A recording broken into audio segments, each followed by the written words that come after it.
Bonjour Bruno Le Maire. Bonjour Marie Bernardo. Depuis Nouméa hier, Emmanuel Macron a donc confirmé la baisse d'impôts pour les contribuables de 2 milliards d'euros d'ici à la fin du quinquennat. Qui précisément va en bénéficier ? Ça, nous verrons avec la majorité, avec le président de la République. Il y a 2 baisses d'impôts qui ont été décidées. Celle sur les impôts de production, qui pèsent notamment sur l'industrie, la contribution à la valeur ajoutée, et celle sur les ménages pour 2 milliards d'euros. Donc l'important, c'est de définir un calendrier pour cette baisse d'impôts. Et ce calendrier sera défini dans le projet de loi de finances pour 2024. Si les finances vont mieux et si le Parlement vote ces baisses d'impôts aussi. Ça, oui, il faut tenir compte de la situation de nos finances publiques, ce qui fait qu'il faut faire les choses de manière progressive. Nous ferons ces baisses d'impôts de manière progressive en inscrivant un calendrier dans le projet de loi de finances pour 2024, ce qui permettra aux ménages comme aux entreprises de savoir exactement comment seront phasées ces bases d'impôts d'ici 2027. Cette annonce est pour vous faire pardonner la hausse des 10% des tarifs de l'électricité qui arrive là au 1er août. Non, ça n'a rien à voir. Ça fait partie de la politique que nous menons depuis maintenant plus de 6 ans avec le président de la République. Payer l'électricité plus chère, donc on vous fait une annonce de cadeau fiscal dans les années qui viennent. Mais les annonces de cadeaux fiscaux, je ne pense pas que ce soit la bonne expression. Nous voulons simplement alléger la charge fiscale qui pèse sur les entreprises comme sur les ménages en France. Nous avons baissé les impôts depuis qu'Emmanuel Macron a été élu président de la République de plus de 50 milliards d'euros. C'est considérable. Et malgré cela, nous gardons un niveau de prélèvement obligatoire parmi les plus élevés de tous les pays développés. Donc nous voulons engager une nouvelle baisse, le faire de manière progressive pour tenir compte de la situation des finances publiques et le graver dans le marbre dans le projet de loi de finances 2024 en se donnant jusqu'à la fin du quinquennat pour opérer ces 2 baisses d'impôts, CVAE et baisse d'impôts sur les ménages. Mais pour qui et qu'est-ce que ça peut représenter pour ceux qui seront concernés ? Il est trop tôt pour le dire, il faut en parler avec les parlementaires, il faut que je fasse des propositions au président de la République, mais ce qui est important, c'est que chacun sache que nous tiendrons parole sur les baisses d'impôts, même si nous le ferons, je le dis de manière très claire, de manière progressive, avec un calendrier qui s'étalera sur les 4 prochaines années d'ici 2027. Bruno Le Maire, sur ces 10% en plus pour les tarifs de l'électricité, vous avez vu ce qu'a dit Marine Le Pen, qui a tweeté plus de 25% de hausse du prix de l'électricité en 6 mois pour éponger la débâcle, je la cite, de la politique d'Emmanuel Macron. J'avais alerté sur les mensonges de Bruno Le Maire, c'est vous, quand il jurait qu'il n'y aurait aucun rattrapage des factures en 2023. Pour répondre à Marine Le Pen, qu'est-ce que vous dites ? C'est un rattrapage ? Je réponds d'abord que si on avait suivi la politique de Marine Le Pen, on se serait contenté de baisser la TVA et donc on n'aurait pas protégé les Français contre l'explosion des prix de l'électricité et des prix du gaz. Donc nous avons mieux protégé les Français que ne l'aurait fait Marine Le Pen. Je vous montre juste un tout petit graphique qui est assez intéressant pour dénoncer les mensonges de Madame Le Pen, qui montre très clairement, il se trouve que c'est un institut étranger, qui montre très clairement 2 choses. Ici, vous avez les tarifs d'électricité de la France depuis 2022. Première chose, nous avons des tarifs d'électricité qui sont très significativement en dessous de ceux de tous les autres pays européens. Deuxième chose, mensonge de Madame Le Pen, nous avons mieux protégé que tous les autres pays européens. Regardez pendant la crise inflationniste, quand les prix de l'électricité ont explosé, ils ont explosé en Allemagne, ils ont explosé en Belgique, ils ont explosé dans tous les autres pays européens. Un seul pays a massivement protégé ses compatriotes contre l'explosion des factures d'électricité, c'est la France. Si nous n'étions pas intervenus, l'augmentation des factures d'électricité des Français aurait été de 180 à 200 euros par mois. Voilà ce que je tenais à rappeler. Donc là, ce sont des rectificatifs, ce sont des... Non, Emmanuel Macron avait laissé entendre qu'il n'y en aurait pas. Je dénonce simplement les mensonges et les contre-vérités de Madame Le Pen. On n'est pas là pour laisser passer tous les mensonges, toutes les contre-vérités et toutes les aberrations de Madame Le Pen sur les tarifs de l'électricité. Ensuite, elle parle de rattrapage, mais il n'y a aucun rattrapage. Nous prenons. Mais pourquoi cette nouvelle hausse ? Emmanuel Macron avait laissé entendre qu'il n'y en aurait qu'une. Mais Madame Bernardo, nous prenons à notre charge près de 40% de la facture d'électricité des ménages. Près de 40%, 37 pour être tout à fait précis. Vous appelez ça un rattrapage ? Moi j'appelle ça un principe de responsabilité. Nous continuons à protéger les ménages, mais le principe de responsabilité, c'est progressivement, d'ici la fin de l'année 2024, que chacun paye l'électricité au prix du marché avec la protection en plus que garantit l'État français. Donc il n'y a pas de rattrapage puisque nous continuons à payer 37% de la facture d'électricité. Et puis il n'y a pas de rattrapage parce que ce qui est pris a été pris. Alors, nous avons dépensé 40 milliards d'euros pour baisser la facture d'électricité comme je vous l'ai montré avec ce graphique. On ne va pas récupérer les 40 milliards d'euros dans les poches des Français. Il n'y a pas de rattrapage, vous dites, Bruno Le Maire, mais je vous cite une autre personnalité, Emmanuel Macron, à la télévision hier à 13h. Effectivement, il parle de la nation qui a investi ces 40 milliards d'euros pour absorber le choc. Et il dit, le chef de l'État, le contribuable paye ce que le consommateur ne paye pas. C'est quoi? C'est comme le quoi qu'il en coûte, les chèques et tout le reste, ça va sur la dette publique. Bien sûr, c'est et je ne vais pas vous surprendre, François Achille, autant je suis en désaccord complet avec Marine Le Pen, là, vous êtes d'accord qui avec une fois de plus joue avec nous fabriquons la vérité, de la dette, Bruno Le Maire. Et je suis en accord complet avec le chef de l'État. Oui. Il est évident que lorsque vous protégez, vous dépensez 40 milliards d'euros, est-ce que c'était juste? Oui. Oui, c'était juste de protéger les Français. Est-ce que c'était nécessaire économiquement? Oui, parce que ça nous a permis d'avoir un niveau d'inflation beaucoup plus faible que tous les autres pays de la zone euro pendant la crise inflationniste. Et malgré cela, ça a été dur pour beaucoup de ménages. Est-ce que maintenant, il faut en sortir? Oui aussi, parce que si vous continuez à dépenser de l'argent public alors même que nous sortons la crise inflationniste, que les prix du gaz désormais sont plus bas que ce qu'ils étaient avant la crise inflationniste et que les prix de l'électricité commencent à baisser, ça s'appelle l'irresponsabilité. Donc fin des boucliers, je suis un ministre des Finances responsable, qui fait attention à l'argent du contribuable et qui dit qu'à partir du moment où le choc du Covid est passé et que le plus gros du choc inflationniste est passé, il faut revenir progressivement à la normale. Ça s'appelle le principe de responsabilité et le principe de responsabilité guide toutes mes décisions. Pour autant, Emmanuel Macron a dit hier que le gouvernement continuerait d'accompagner les ménages les plus modestes. Est-ce que ça veut dire que d'autres aides sont envisagées? Non, il ne s'agit pas de mettre en place d'autres aides, mais il y a des chèques énergie. Oui, il y a des chèques énergie pour les ménages les plus modestes. Donc nous gardons une protection, comme le fait le modèle social français. Pour ceux qui ont le plus de difficultés à payer leurs factures, nous gardons les protections qui sont existantes. Mais nous sommes sortis du bouclier sur le gaz parce que le prix du gaz est inférieur à ce qu'il était avant la crise.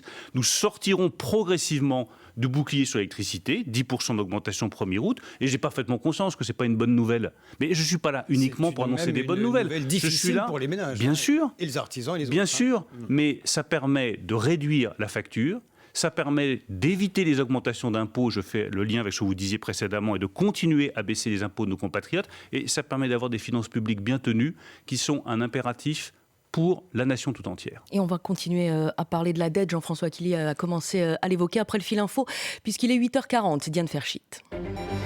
La Grèce est en guerre contre les incendies, déclaration du Premier ministre grec, alors que les feux sont toujours en cours dans plusieurs zones du pays, notamment sur l'île de Rhodes ou encore celle de Corfou. Le Premier ministre estime qu'il y a encore 3 jours à tenir avant la fin des températures élevées. La canicule qui touche tout le sud de l'Europe, et de telles températures auraient été quasiment impossibles sans le changement climatique. C'est ce qu'affirme ce matin l'étude d'un réseau scientifique. Canicule en Europe, mais aussi aux États-Unis, avec plus de 50 degrés dans la vallée de la mort. Ils sont environ 1 millier de policiers à avoir déclaré un arrêt maladie dans les Bouches-du-Rhône en ce début de semaine. Une façon de protester contre le placement en détention provisoire d'un policier de la BAC de Marseille, suspecté de violence envers un jeune homme en marge des émeutes. Et dans ce contexte, un homme de 21 ans porte plainte pour violence volontaire et tentative d'homicide volontaire. Il affirme avoir reçu un tir de LBD au visage qui lui a fait perdre l'usage d'un œil. LVMH, partenaire officiel des Jeux Olympiques de Paris 2024, un accord à 150 millions d'euros selon les informations de France Info. Le numéro 1 mondial du luxe devient le 6e sponsor premium de ces Jeux. France Info. Le 8-30 France Info, Jean-François Achille, Marie Bernardo. Et avec nous, Bruno Le Maire, ministre de l'économie et des finances. Vous venez de nous dire que vous étiez un ministre responsable. Qu'à cela ne tienne, Bruno Le Maire, la rentrée budgétaire arrive. J'imagine que le mot d'ordre, c'est économie, puisqu'il va falloir quand même que nous remboursions tout ce qui a été avancé. Est-ce que Bercy s'intéresse aux opérateurs? C'est ce qui se dit de plus en plus. Il y a une vingtaine d'opérateurs dans ce pays. Vous allez quoi? Vous allez récupérer leur trésorerie? Je vais vous répondre sur les opérateurs, mais je vous confirme que le principe du budget 2024, c'est accélérer le désendettement du pays. Combien? Pourquoi? Vous avez une idée? L'objectif, c'est de réduire la dette progressivement d'ici 2027, repasser sous les 3% de déficit public en 2027, et ça demande d'engager la réduction des dépenses publiques dès 2024. Pour la première fois, nous avons un budget de l'État qui est en réduction de 4 milliards d'euros cette année par rapport à l'année précédente. C'est la première fois que ça arrive depuis plusieurs années. Je veux juste bien expliquer pourquoi nous le faisons. Je ne le fais pas pour je ne sais quel fétichisme du chiffre ou pour obéir à je ne sais quelle recommandation de Bruxelles. Je le fais pour 3 raisons. La première, c'est que toute personne qui est endettée sait très bien que si elle ne rembourse pas sa dette, elle va au-devant de lourds problèmes. Que les créanciers vous feront payer plus cher votre dette demain, ce n'est l'intérêt ni des ménages qui veulent emprunter, ni des entreprises qui veulent investir. C'est la première raison.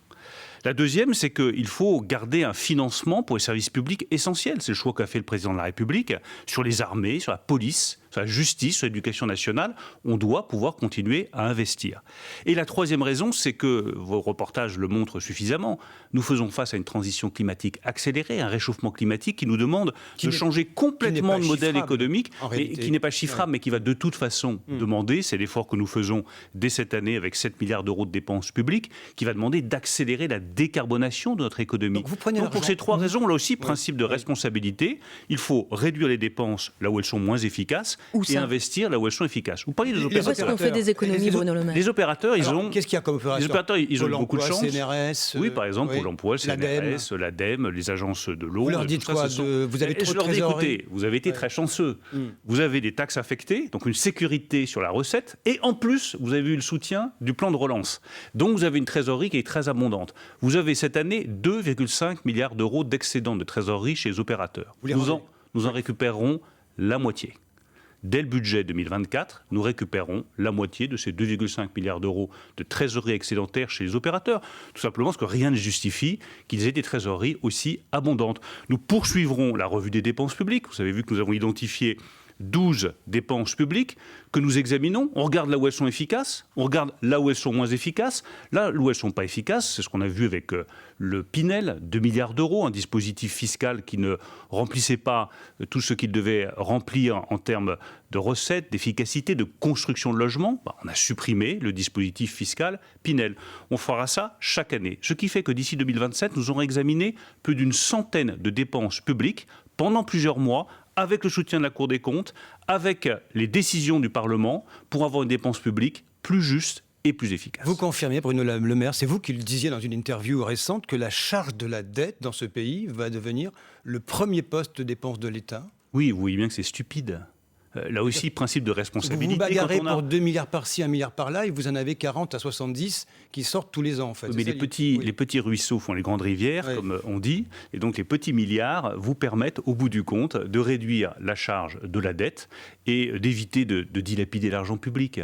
Avoir une charge de la dette aussi lourde, ça s'appelle dilapider l'argent public. Moi, je suis là pour que chaque euro du contribuable soit correctement utilisé pour nos services publics, pour l'innovation, pour la transition écologique, ce qui va nous permettre de faire de la France, parce que j'ai la conviction que nous pouvons le faire, la plus grande économie décarbonée en Europe d'ici 2050. Malgré réorienter l'argent public. Milliards de dettes publiques. Oui, parce que nous allons accélérer le désendettement, réinvestir dans la transition écologique, dans l'innovation, dans l'intelligence artificielle, créer des emplois comme nous commençons à le faire, rouvrir des usines comme nous commençons à le faire, avoir des emplois mieux payés et donc garantir notre prospérité nationale et le succès économique national. Quand vous regardez les dépenses françaises, qu'est-ce qui nous singularise ? Nous avons des dépenses sociales qui sont beaucoup plus élevées que tous nos partenaires européens. La dépense sociale, c'est 50% de dépenses publiques. Dépenses de l'État, 30%. Collectivités locales, 20%. Il faut nous interroger de manière plus structurelle sur l'efficacité de notre modèle social. Avec en tête la crainte d'une nouvelle dégradation de la note de la France ou pas ? Ou ça, vous le mettez de côté ? On a évité la dégradation de la note de la France en avril dernier en prenant les décisions nécessaires. Moi, je ne laisse rien de côté. Je ne prends pas les décisions ni pour Bruxelles, ni pour les agences de notation. Je les prends pour les Français. Parce que tous ceux qui nous écoutent savent parfaitement qu'une dette trop lourde, c'est insupportable et que c'est un danger pour la nation française. Tous ceux qui nous écoutent savent parfaitement qu'il faut engager le désendettement quand cela va mieux. La singularité française, c'est pas que nous dépensons plus quand il y a une crise. On a dépensé 15 points de PIB à peu près pendant la crise du Covid. C'est équivalent à ce qu'ont fait nos partenaires européens. La grande singularité française, c'est que quand les choses reviennent à la normale, on garde les dispositifs existants et on n'a pas le courage de revenir sur ces dispositifs. Quand nous sortons avec le président de la République, avec le Premier ministre, du bouclier sur le gaz et du bouclier sur l'électricité, c'est un principe de responsabilité qui revient à dire on vous a bien protégé, mais maintenant que la situation revient à la normale, il faut que les comptes publics soient rétablis. Bruno Le Maire, vous trouvez que c'est un pays qui va bien? Les Français sont peu ou prou en vacances, pour ceux qui peuvent se payer des vacances aujourd'hui. Il va y avoir cette pause estivale du mois d'août. Et puis, il y a cette colère de la police nationale qui gagne de plus en plus le pays. Le président s'est exprimé depuis Nouméa hier à ce sujet, a dit comprendre l'émotion des policiers en colère tout en ajoutant « nul n'est au-dessus de la loi ». Je ne sais pas ce qu'il fallait comprendre dans cette déclaration. Est-ce qu'il soutient ou pas ce qu'a dit Frédéric Vaux, le directeur général de la police nationale? Je ne sais pas ce que vous-même vous en pensez en tant que ministre qui pèse dans ce gouvernement. Est-ce que ce pays va bien? Comment allons-nous sortir de cette crise avec la police nationale? D'abord, avant de répondre sur la police, oui, la France est un pays merveilleux, c'est un pays formidable, c'est un pays exceptionnel. Enfin, c'est une chance, c'est un honneur et c'est une fierté d'habiter dans la nation française, d'être citoyen français. Il faut que nous mesurions cette chance-là, que l'on retrouve le bonheur et la fierté d'être français. Moi, je dois vous dire que parfois, je suis très surpris de voir à quel point nous pouvons nous diviser, nous quereller, à quel point il y a des tensions qui traversent le pays. Moi, ça m'attriste, ces tensions. Tous ces déchirements m'attristent, toutes ces déchirures m'attristent profondément. Il faut que nous rétablissions une nation française unie, fière et heureuse. Ça doit être ça notre objectif de long terme. Retrouver la nation dans tout ce qu'elle a de plus vibrant, de plus exceptionnel. La nation française n'est pas une nation comme les autres. Et comment réconciliez-vous police et justice aujourd'hui, Bruno Le Maire? Très franchement, j'ai été à Marseille il y a quelques semaines. Je pense qu'il faut être allé à Marseille pour voir la violence dans le centre-ville de Marseille. Les commerçants de Marseille ont été l'objet. Et les policiers. Mettez-vous une seconde à la place des policiers qui rétablissent l'ordre public, qui prennent des risques personnels, des risques physiques, des risques pour leur famille. 900 policiers qui ont été blessés. Certains qui sont menacés, y compris dans leur vie familiale et à leur domicile. Des manifestants blessés aussi, Bruno Le Maire. On peut comprendre et on peut partager l'émotion, l'exaspération, la fatigue, l'accablement d'une partie de la police. Je pense que ça mérite de la compréhension, car ils garantissent notre sécurité personnelle et la sécurité publique. Ensuite, comme le président de la République l'a parfaitement rappelé, nul n'est au-dessus des lois. C'est un principe qui s'applique à tout le monde. Enfin, une dernière chose, ne caricaturons pas les oppositions entre la police et la justice. Et ne cédons pas à ce travers français qui est de systématiquement vouloir souligner les oppositions et les querelles et ne pas tourner le regard, un regard, je dirais, bienveillant, vers ce qui fonctionne et vers ce qui marche. La réalité, c'est que dans la plupart des cas, la chaîne pénale entre la police et la justice fonctionne bien, que les policiers font un travail remarquable et les magistrats font un travail tout aussi remarquable dans un état de droit qui reste un grand état de droit et qui s'appelle la France. Bruno Le Maire, ministre de l'économie et des finances, merci à vous d'avoir accepté l'invitation du 8h30 France Info ce matin.